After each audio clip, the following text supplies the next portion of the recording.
जी हाँ दोस्तों, मैं बात कर रहा हूँ उसी बहादुर सैनिक के बारे में जिसने अपने जिंदगी में पांच युद्ध लड़ा, जो भारत का पहला फील्ड मार्शल रह चुका है, जिसे भारत को सर्वश्रेष्ठ पदकों से सम्मानित किया गया था, जिसने पाकिस्तान के 94,000 फौजियों को घुटनों के बल ला दिया था, जिसने कहा था कि अगर कोई कहता है कि मुझे मौत से डर नहीं लगता, या तो वो झूठ बोल रहा है या तो वो गोरखा सैनिक है। जी हाँ दोस्तों, मैं उसी बहादुर सैनिक की बात कर रहा हूँ जिसका नाम है शैम हारमोस जी, फेम जी, जमशेद जी मानेकशॉ, जिसे हम शैम मानेकशॉ के नाम से भी जानते हैं। जी हाँ दोस्तों, नमस्कार, मैं हूँ अब्दुल हकीम, आपका दोस्त। शैम मानेकशॉ का जन्म 3 अप्रैल 1914 को अमृतसर पंजाब के एक पारसी परिवार में हुआ था। उनकी माँ हिलानी मेहता एक घरेलू महिला थी और पिता हारमोस जी मानेकशॉ डॉक्टर थे। 1903 में मानेकशॉ के माता पिता मुंबई छोड़कर लाहौर के लिए निकले, जहां हारमोस जी के दोस्त रहते थे। हारमोस जी को वहां पर चिकित्सकीय अभ्यास आरंभ करना था। हालांकि जब तक उनकी ट्रेन अमृतसर पहुंची तो शैम बहादुर की मां अपनी गर्भावस्था के कारण आगे की यात्रा नहीं कर सकी। उन्हें स्टेशन मास्टर ने सलाह दी कि इस हालत में कोई भी यात्रा नहीं करनी चाहिए। इसके बाद दोनों लाहौर नहीं जा सके और उन्हें अमृतसर में ही रुकना पड़ा। प्रसव के पश्चात हिला के पूर्ण रूप से स्वस्थ होने तक शैम बहादुर की माता पिता अमृतसर में ही रुकने का फैसला लिया। हारमोस जी मानेकशॉ ने जल्द ही अमृतसर में एक क्लिनिक और फार्मेसी की स्थापना की। अगले एक दशक में दंपति के 6 बच्चे हुए, जिनमें 4 बेटे और 2 बेटियां। शैम उनकी 5वीं संतान, तीसरे पुत्र थे। बचपन में शैम शरारती और बेहद जोशीले थे। उनकी आरंभिक इच्छा अपने पिता की तरह चिकित्सक बनने की थी। उन्होंने अपने प्राथमिक स्कूल की शिक्षा पंजाब में पूरी की और फिर शेरवुड कॉलेज नैनीताल चले गए। 1929 में 15 साल के उम्र में उन्होंने junior Cambridge certificate, Cambridge international examination द्वारा विकसित अंग्रेजी भाषा का पाठ्यक्रम लेकर कॉलेज छोड़ दिया। 1931 में उन्होंने सीनियर कैम्ब्रिज परीक्षा विशेष योग्यता के साथ उत्तीर्ण की। शैम ने तब अपने पिता से चिकित्सकीय अध्ययन के लिए उन्हें लंदन भेजने को कहा।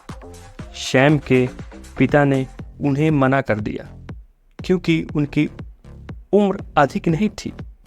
शैम के 2 बड़े भाई पहले से ही लंदन में इंजीनियरिंग की पढ़ाई कर रहे थे। शैम ने लंदन जाने के बजाय हिंदू सभा कॉलेज, जो अब हिंदू कॉलेज अमृतसर में प्रवेश ले लिया।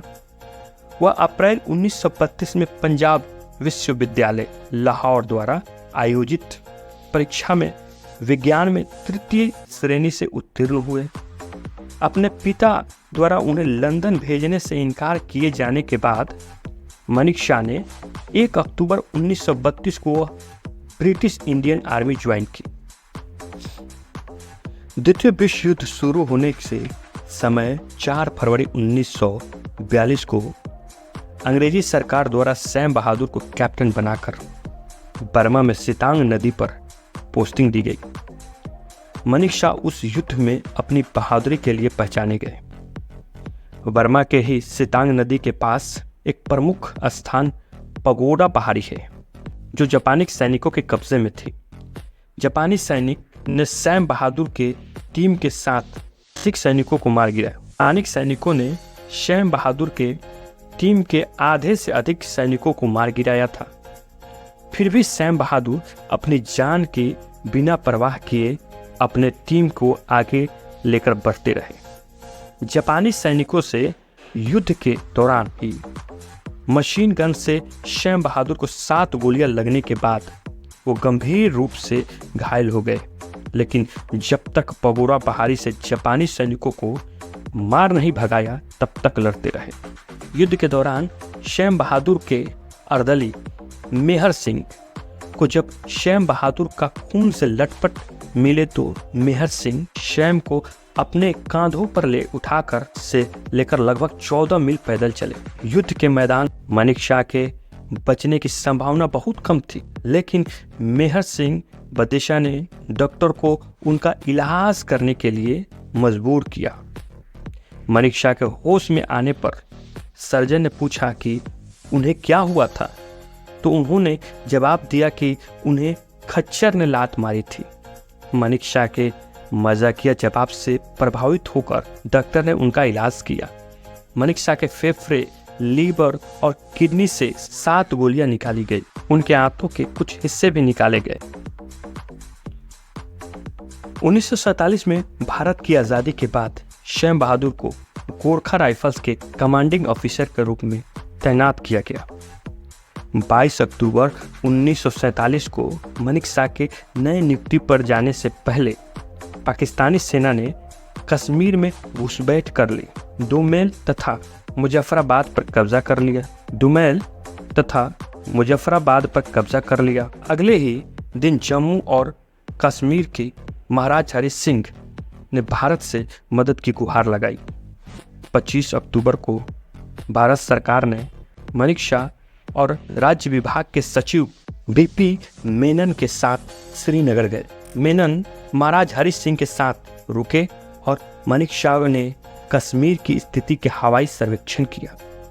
श्याम बहादुर के अनुसार महाराज ने उसी दिन विलय पर हस्ताक्षर किए और वे वापस दिल्ली लौट गए। लॉर्ड माउंटबेटन और प्रधानमंत्री जवाहरलाल नेहरू को इसकी जानकारी दी गई। जानकारी के साथ ही मानेकशॉ ने कश्मीर पर पाकिस्तानी सेना का कब्जा रोकने के लिए सैनिकों की तत्काल तैनाती का सुझाव प्रधानमंत्री पंडित जवाहरलाल नेहरू को दिया। 1 मार्च 1959 को मानेकशॉ को अस्थायी मेजर जनरल के रूप में पदोन्नत किया गया। 1 अक्टूबर को उन्हें defence service staff college Wellington का कमांडेंट नियुक्त किया गया। वहां वह एक विवाद में फंस गए जिसने उनका कैरियर लगभग समाप्त ही कर दिया था। सेना के प्रशासनिक मामलों में राजनीतिक हस्तक्षेप करने पर राजनेताओं पर आपत्तिजनक टिप्पणी की, जिसके कारण श्याम बहादुर एवं कुछ बड़े अधिकारियों को देशद्रोही माना गया। बृजमोहन कौर ने श्याम बहादुर की जासूसी भी कराई। बृजमोहन कौर उस समय चीफ ऑफ जनरल स्टाफ थे। बृजमोहन कौर द्वारा जासूसी के बाद एकत्रित किए गए एक जानकारी के आधार पर श्याम बहादुर पर देशद्रोही के आरोप लगे और आर्मी कोर्ट से इस पूरे मामले की जांच करने की मांग की गई। आर्मी कोर्ट ने श्याम बहादुर को बरी कर दिया। एक कैबिनेट बैठक के दौरान प्रधानमंत्री इंदिरा गांधी ने मानेकशॉ से पूछा कि क्या वो पाकिस्तान से युद्ध करने के लिए तैयार हैं। श्याम बहादुर ने कहा कि यदि उन्हें उनके अनुसार पाकिस्तानी से लड़ाई करने की अनुमति दी जाए तो वे जीत की गारंटी दे सकते हैं। उन्होंने इसके लिए एक तारीख निर्धारित करने को कहा और श्रीमती इंदिरा गांधी इससे सहमत हो गई।